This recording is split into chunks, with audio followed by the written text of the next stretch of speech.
గాలేరు నగరి వరద కాలువ పనులు తొందరగా పూర్తి చేయించి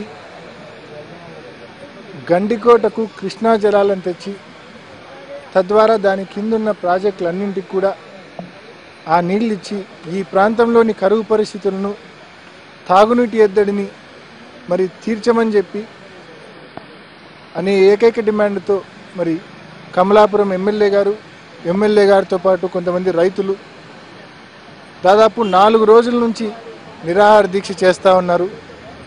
ఇవాళ సాయంత్రం వారి ఆరోగ్యం కూడా పూర్తిగా క్షీణించడం జరిగింది. ఇందాకనే సాయంకాలం గవర్నమెంట్ డాక్టర్స్ వచ్చారు, ప్రైవేట్ డాక్టర్స్ వచ్చారు.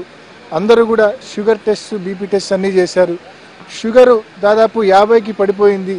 ఇంకా 50 దిగువకు పడిపోతే ఖచ్చితంగా మరి కోమాకు పోయే ప్రమాదం ఉందని చెప్పి ఇక్కడ దీక్ష చేస్తున్న ఎమ్మెల్యే గారితో పాటు దీక్ష చేస్తున్న రైతులతో మరి డాక్టర్లు స్పష్టం చేయడం జరిగింది.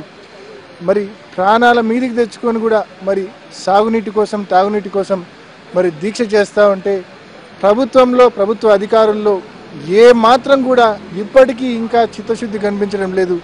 ఈ ప్రాంగణానికి ఈ రోజు వరకు ఈ 4 రోజులకు గాను ఒక్కరంటే ఒకరు ఆర్డీఓ కానీ, జేసీ కానీ, కలెక్టర్ స్థాయి అధికారి కానీ వచ్చి మీరు చేస్తుంది ఒక మంచి ఉద్దేశంతో దీక్ష చేస్తూ ఉన్నారు, మీతో పాటు మేము కూడా గలం కలుపుతాం, ఖచ్చితంగా ప్రభుత్వానికి గట్టిగా నివేదిస్తాము, ఈ ప్రాజెక్టు పనులు పూర్తి చేయించి ఈ జిల్లాకు నీళ్లు తీసుకొని రమ్మని, కృష్ణ నీళ్లు తీసుకొని రమ్మని మేము కూడా గట్టిగా చిత్తశుద్ధితో ప్రయత్నిస్తాము, నివేదిస్తామని చెప్పి ఒక్కరంటే ఒకరు ప్రభుత్వం నుంచి కానీ, ప్రభుత్వం తరపున ఒక్క అధికారి కూడా ఇక్కడ రాలేదు.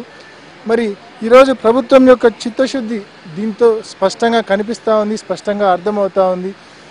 ఖచ్చితంగా మరి స్పష్టమైన హామీ వచ్చే వరకు ఇప్పటికే ఆరోగ్యం బాగా క్షీణించిపోయింది. మేమైతే గట్టిగా అడుగుతూ ఉన్నాం, ఎందుకంటే ఆరోగ్యానికి మించి ఇంకేమీ లేదు. గట్టిగా మేమంతా అడుగుతూ ఉన్నాం ఇంకా ఫర్దర్ రిస్క్ కొనసాగించవద్దని. కానీ ఎమ్మెల్యే గారు మాత్రం మేము ఎంత చెప్తున్నా కూడా తిరస్కరిస్తూ ఉన్నారు. 4 రోజుల నుంచి చేస్తూ ఉంటే ప్రభుత్వాన్ని, కనీసం ఈ గుడ్డి ప్రభుత్వానికి కనిపించడం లేదా? ప్రభుత్వం నుంచి ఒక్కరన్నా రావాలి కదా, ఒక్కరన్నా వచ్చి స్పష్టమైన హామీ ఈ ప్రాజెక్టు పైన, మన సాగునీటి సమస్య మీద, తాగునీటి సమస్య మీద ఇవ్వాలి కదా అని అంటూ ఉన్నారు.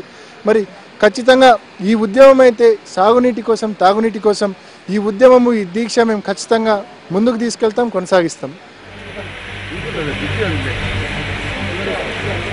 ఈ